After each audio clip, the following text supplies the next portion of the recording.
Bonjour, chers amis. Encore une fois, c'est un privilège pour moi de pouvoir partager avec vous ces quelques moments.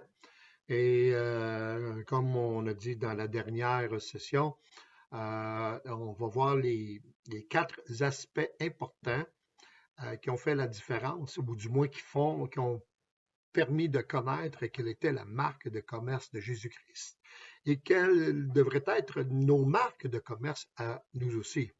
Alors, juste avant de commencer, est-ce qu'on peut prendre simplement un court moment de prière et que Dieu puisse nous aider à comprendre et à saisir ce message dans le nom précieux de Jésus. Seigneur notre Dieu, à qui rions-nous? C'est toi qui as les paroles de la vie.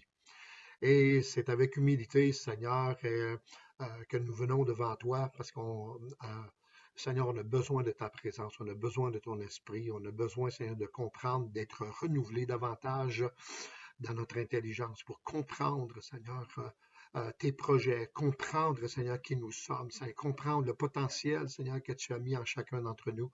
Et nous voulons faire ta volonté, Père.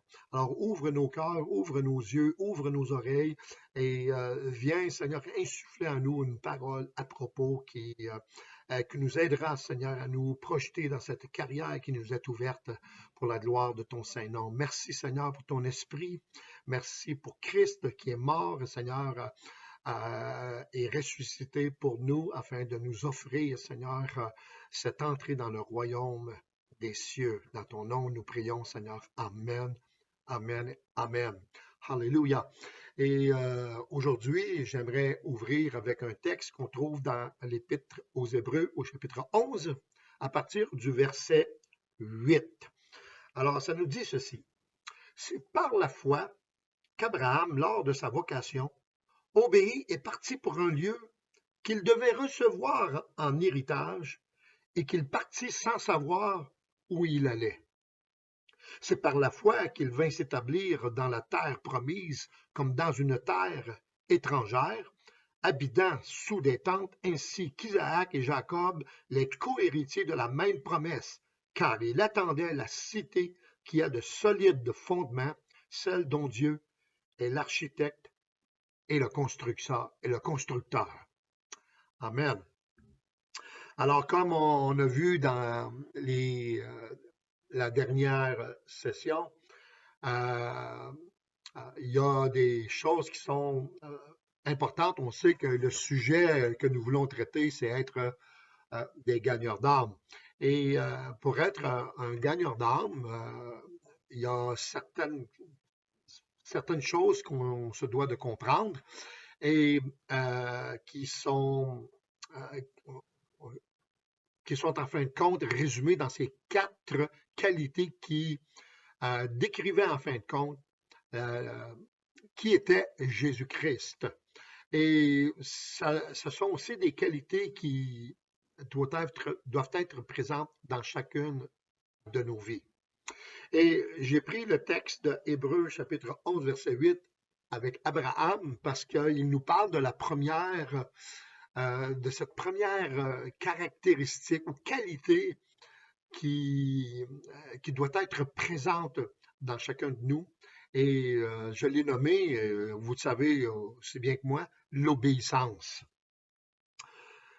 L'obéissance, c'est probablement le premier critère demandé par Jésus à ceux qui le suivaient. Il n'exigeait, en fin de compte, jamais un certain niveau d'intelligence ou de compétence, mais il exigeait surtout de la loyauté. Et Jésus voulait que ses disciples s'imprègnent de son caractère. Nul ne peut suivre quelqu'un en qui il n'a pas confiance ou poser sincèrement un acte de foi s'il n'a pas l'intention d'obéir à ce qui est demandé. Voilà ce que disait l'auteur d'un livre intitulé Évangéliser selon le Maître.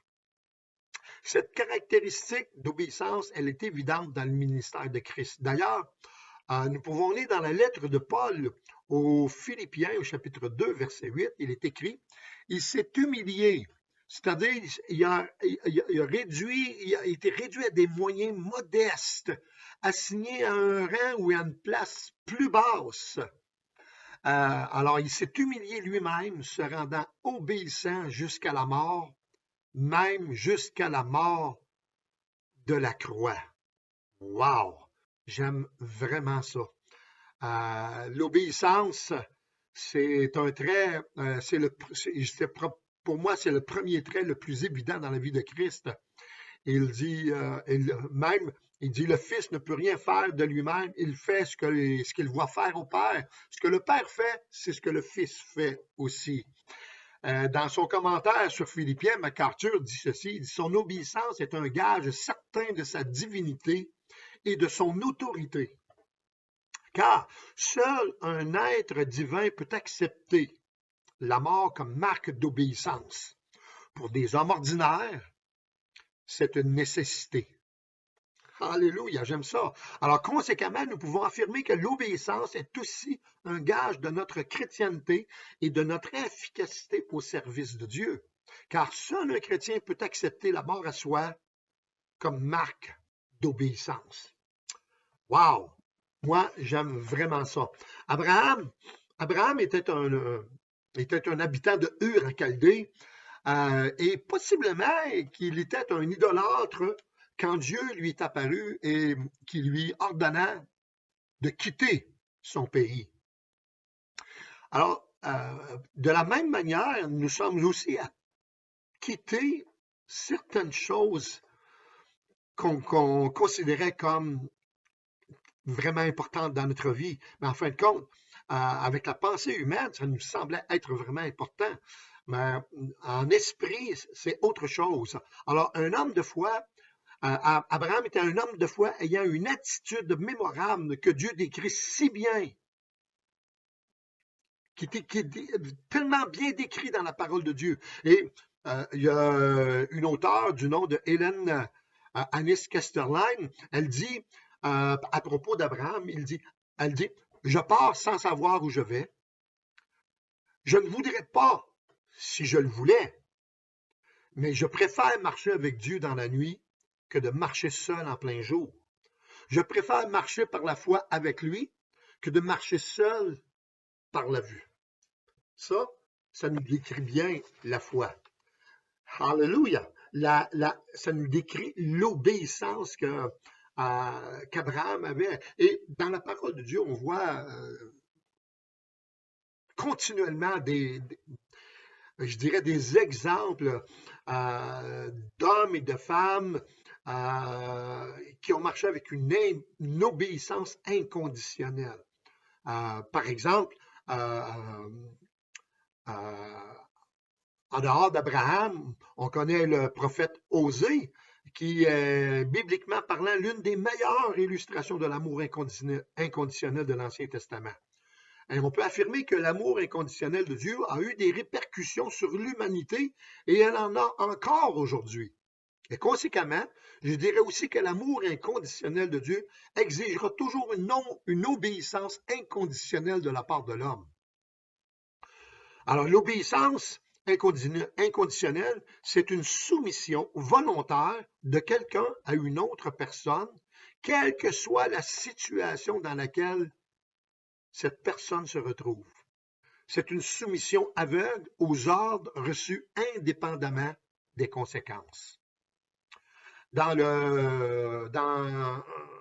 son dictionnaire du Nouveau Testament, Vine dit, quand un homme obéit à Dieu, il fournit la seule preuve possible que dans son cœur, il croit en Dieu.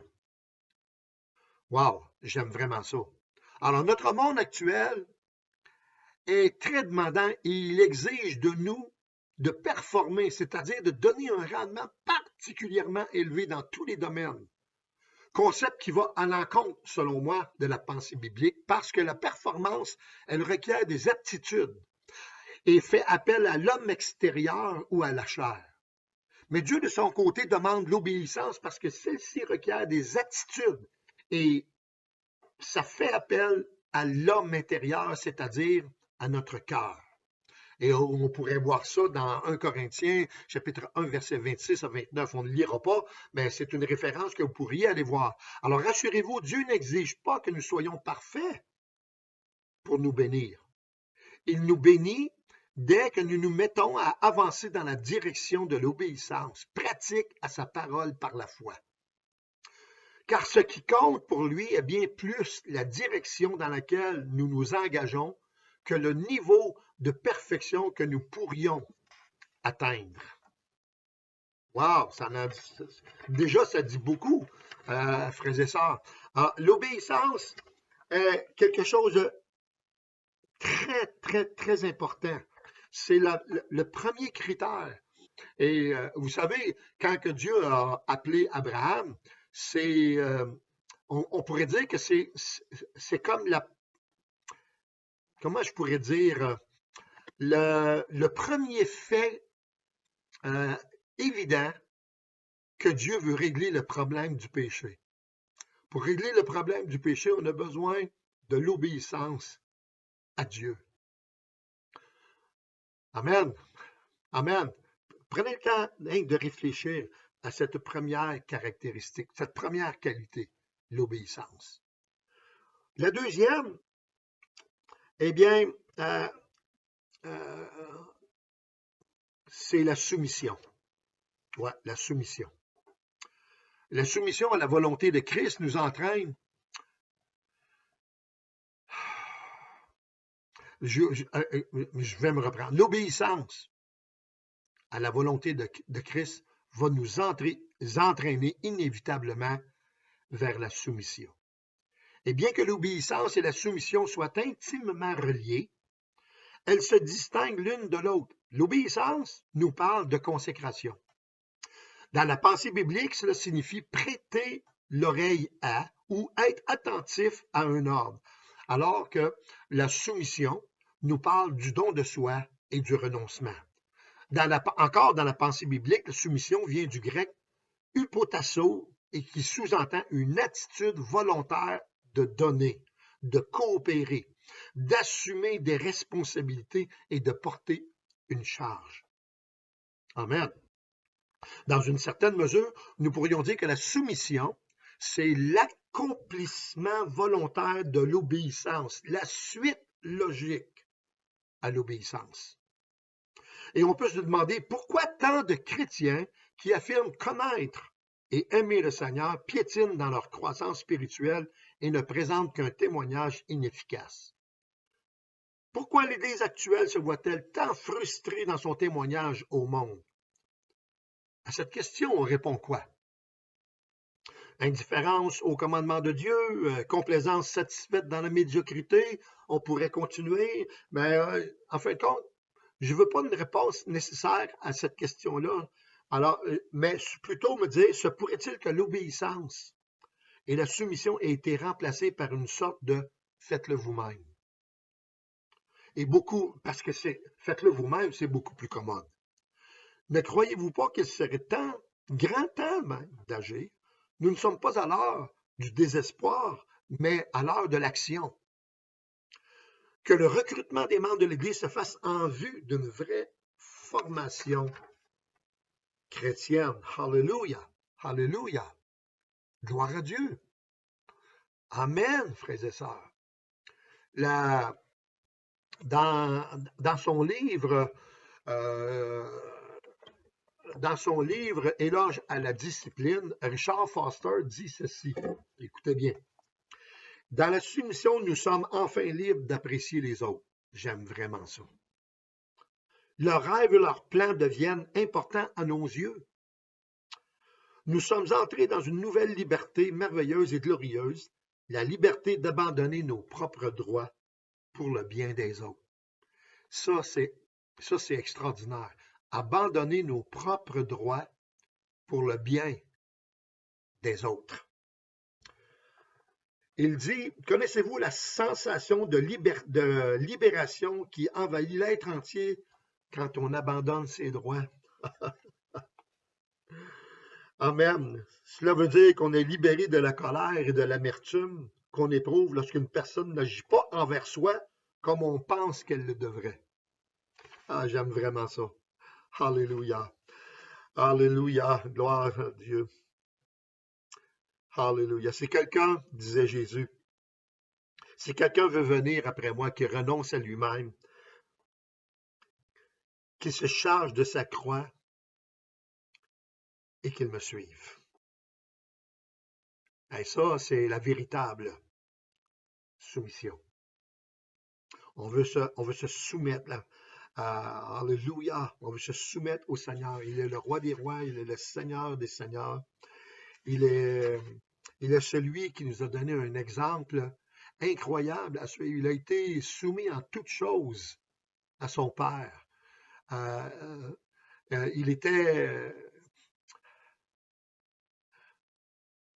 Il faisait preuve d'une abnégation incroyable.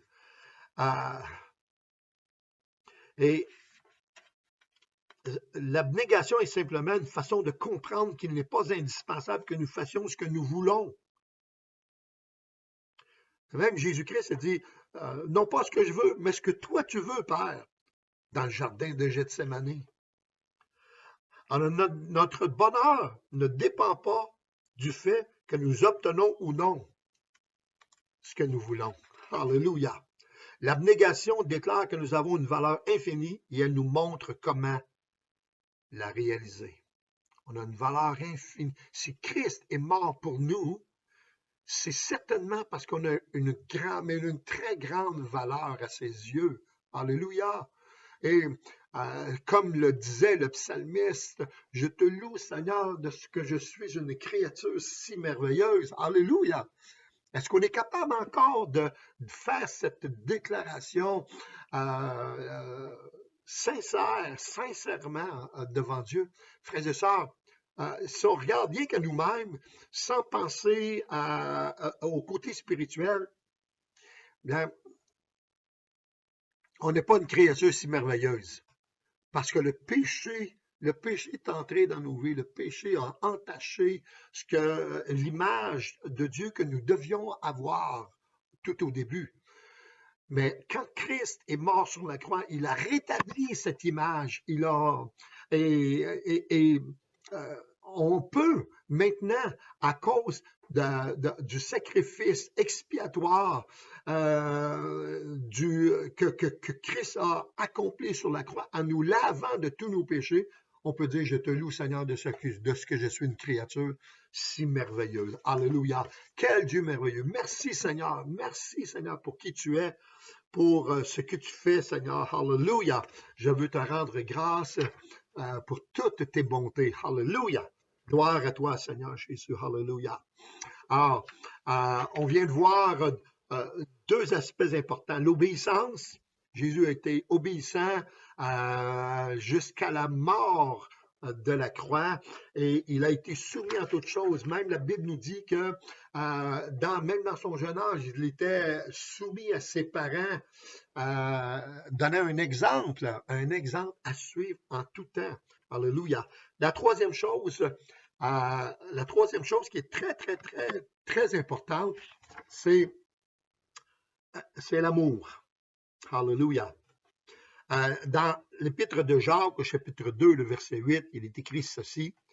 Si vous accomplissez la loi royale selon l'Écriture, tu aimeras ton prochain comme toi-même. Vous faites bien. Amen, vous faites bien. Et la parole vivante le traduit de cette manière. Il dit, vous agissez bien si vous vous conformez à la loi du royaume de Dieu, telle que nous la trouvons consignée dans l'Écriture. Alléluia. Gloire au Seigneur. Alléluia. C'est bon. Hey, l'amour. Alléluia. La loi royale. Alléluia. Alléluia. Tu aimeras ton prochain comme toi-même. Alléluia. Jacques semble faire souvent référence au sermon sur la montagne de Jésus. Et ici, nous le remarquons qu'il s'y réfère en faisant mention de cette loi royale. Le contexte lui-même nous donne en quelques mots la définition de ce qu'est cette fameuse loi royale. Tu aimeras ton prochain comme toi-même. Mais des fois, on se dit, est-ce que c'est pas trop facile à dire? Ne faudrait-il pas admettre qu'il est beaucoup plus facile de se persuader que nous sommes fidèles au Seigneur que de faire vraiment face à la réalité? C'est probablement la raison pour laquelle Jacques déclare que le principe de favoritisme qu'il expose dans sa lettre est évidemment et simplement un mal. Et un commentateur que j'aime particulièrement, Gordon Keddy, dit dans un de ses commentaires, il dit ceci, il dit, si nous saisissons clairement cette vérité comme le fondement de nos attitudes envers autrui, nous ne nous empresserons pas d'employer la loi royale de Lévitique 19-18 comme une excuse pour la discrimination profane que nous exerçons envers certaines catégories de personnes, que ce soit sur la base des biens, du genre, de l'âge, de la race, des apparences ou de quoi que ce soit d'autre. L'explication de la loi royale en 2:8-13 vise bien sûr à l'empêcher à tout jamais de servir d'excuse en la plaçant dans son vrai contexte et en l'appliquant correctement à notre conscience de sorte à produire dans notre vie des relations interpersonnelles cohérentes et à l'honneur de Dieu. Wow! Wow! Question. Qu'est-ce que la loi royale? À travers les Écritures, cela implique, en d'autres termes, les conséquences de cette loi peut provoquer en nous, dans nos vies personnelles. D'abord, comme je l'ai mentionné au début, l'amour nous introduit à l'action. L'amour va nous introduire. Mais qu'est-ce que j'entends par ceci? C'est ce que je vais tenter d'éclaircir. Cette loi, elle devient, en fin de compte, la trame ou la texture même de la pensée et de l'action chrétienne. Nous ne sommes plus sous la loi, comme le dit Paul, mais nous sommes sous la grâce, c'est-à-dire la loi n'est pas pour nous une voie de salut, mais elle est devenue en Christ la voie pour vivre le salut. Et comme vous savez, la vie, c'est pas un terrain de jeu. La vie, c'est un champ d'exercice, un camp d'entraînement à long terme, pour ne pas dire sans limite, au travers duquel nous sommes perfectionnés par les mains habiles, alertes et expertes de Dieu. Comme nous, le grand projet de Dieu est que nous nous aimions les uns les autres, comme il nous a aimés. Mais ça, je dirais, c'est facile à dire, mais c'est pas toujours facile à accomplir.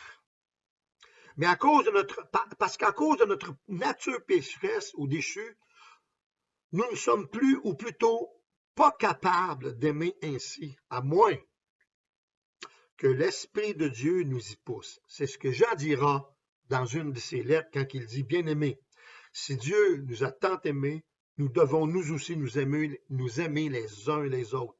Si nous nous aimons les uns les autres, Dieu demeure en nous et son amour est parfait en nous. Et c'est ce qu'il dit dans sa première lettre au chapitre 4, versets 11 à 12. Alors, ainsi, l'essence même de l'amour, c'est de servir en vue de répondre aux besoins fondamentaux les uns des autres sans rechercher une rétribution en retour. Plus nous serons engagés dans nos désirs égoïstes, plus nous serons libres. Plus nous serons dégagés, pas engagés, mais dégagés de nos désirs égoïstes, plus nous serons libres d'aimer véritablement. Amen, frères et sœurs. Amen, hallelujah. Notre véritable géant à affronter, c'est notre impossibilité d'aimer comme Christ nous a aimés. Et c'est là une raison suffisante pour réclamer son esprit dans nos vies. Frères et sœurs, c'est important. Et Luc termine son instruction sur la prière en faisant référence au sermon sur la montagne. Et il écrit, si donc méchants comme vous l'êtes, vous savez donner de bonnes choses à vos enfants. À combien plus forte raison le Père Céleste donnerait-il le Saint-Esprit à ceux qui le lui demandent? On a besoin du Saint-Esprit pour être en mesure d'accomplir et du moins de manifester les traits de caractère qui caractérisaient le Seigneur Jésus-Christ. Et je crois personnellement que l'élément déclencheur pour vivre le salut de Dieu de façon personnelle et puissante, c'est le Saint-Esprit qui est venu habiter en nous. Le Saint-Esprit, tout comme Dieu le Père, est amour. C'est son principal fruit. Le fruit de l'Esprit, c'est d'abord l'amour. Alléluia. Ça commence de cette manière-là. Alors, sachant que nous courons de grands risques, le Saint-Esprit a pour mission de nous aider à nous débattre entre le défi de Christ et le problème qui nous bloque et nous empêche de recevoir et de communiquer cet amour que Christ nous commande. Alléluia. Amen. Alléluia.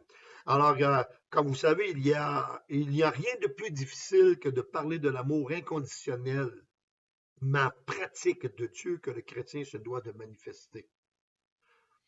Et je dirais que ce côté a provoqué en moi des grands combats, des remises en question sur ma façon de penser, sur ma façon d'agir, sur ma façon d'être, sur mon comportement. Et je me suis dit, faut-il vraiment en arriver là si nous voulons progresser spirituellement? Eh bien, manifestement, je dois dire oui.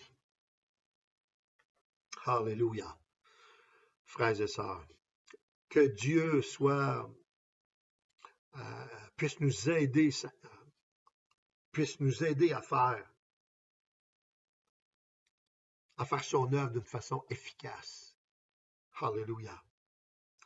Je veux terminer ce point en mentionnant ce que Lloyd Jones Ogilvie, un autre auteur que j'apprécie, qui dit dans son livre Le meilleur conseiller, pensez aux difficultés que nous rencontrons lorsque nous essayons d'aimer comme Christ nous a aimés. Nous sommes encore au niveau de l'entraînement de base quand il s'agit d'aimer inconditionnellement ceux que nous avons tendance à considérer comme des gens indignes. Oh oh! Nous luttons contre des jugements réprobateurs, des blâmes, et on condamne. Nous avons de la difficulté à pardonner. Nous luttons pour oublier les souvenirs douloureux liés à ce que les gens nous ont dit ou fait. Et quand il s'agit de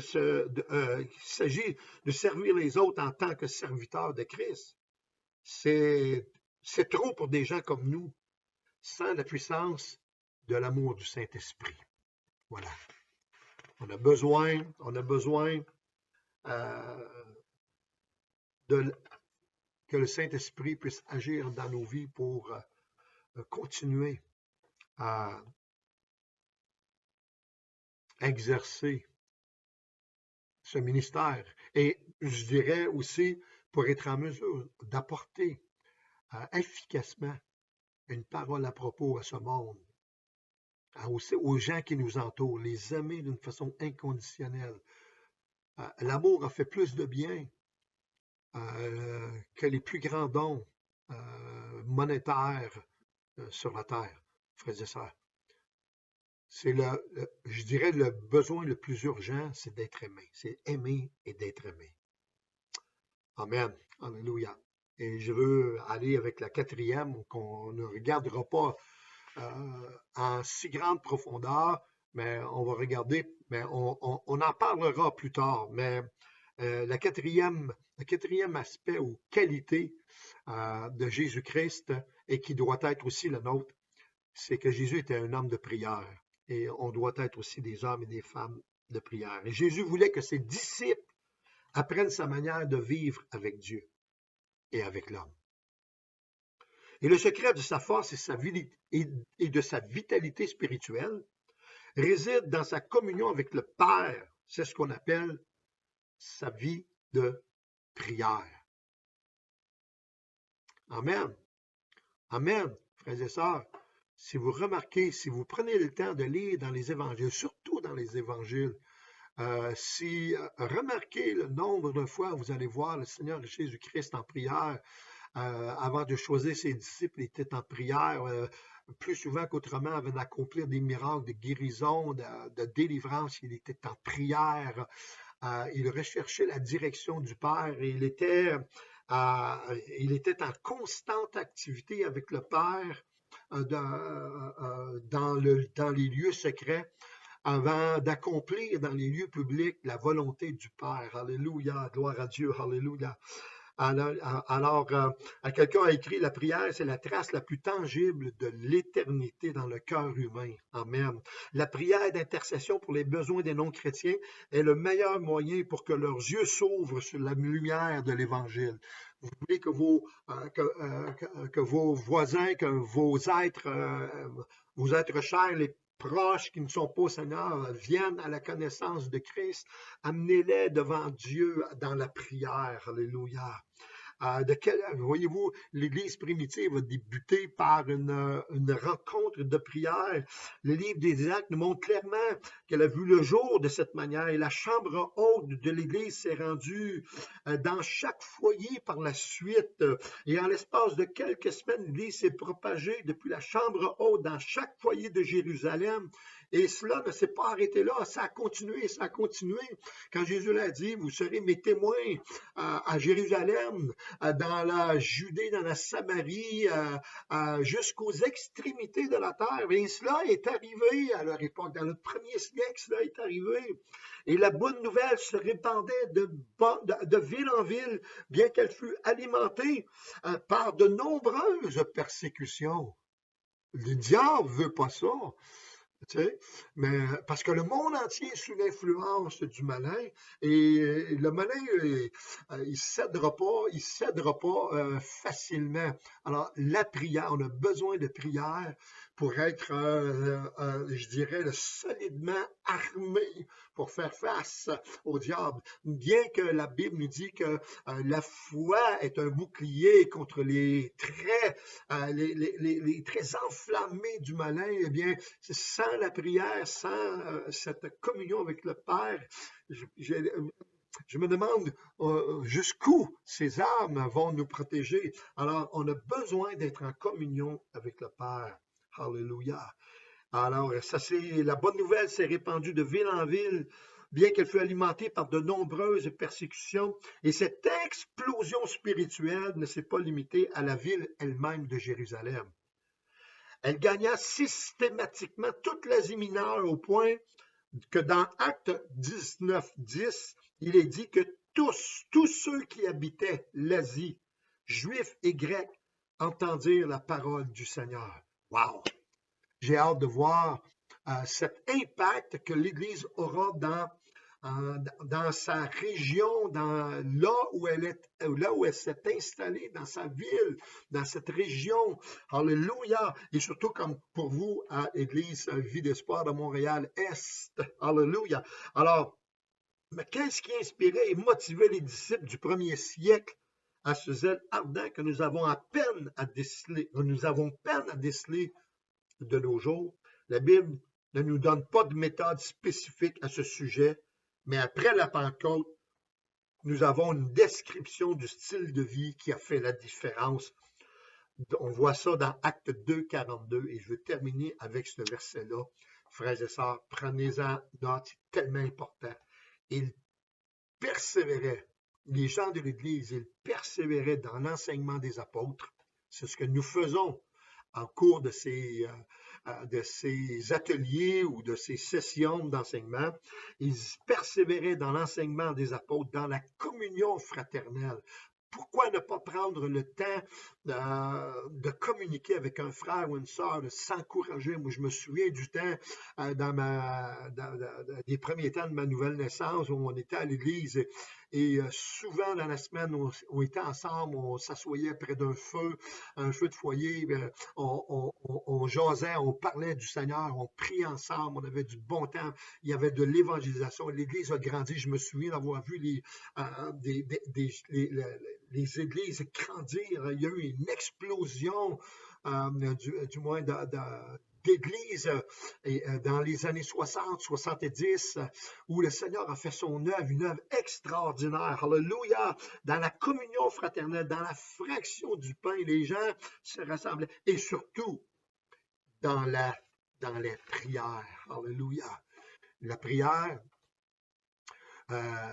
prière, c'est quelque chose de tellement important, frères et sœurs, tellement important.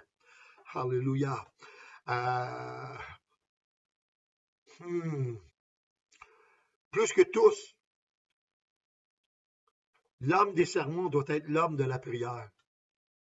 Je pourrais dire que l'homme du témoignage doit être d'abord avant tout l'homme de la prière, parce que la prière, c'est l'arme la plus puissante de celui qui annonce de bonnes nouvelles, celle du royaume de Dieu.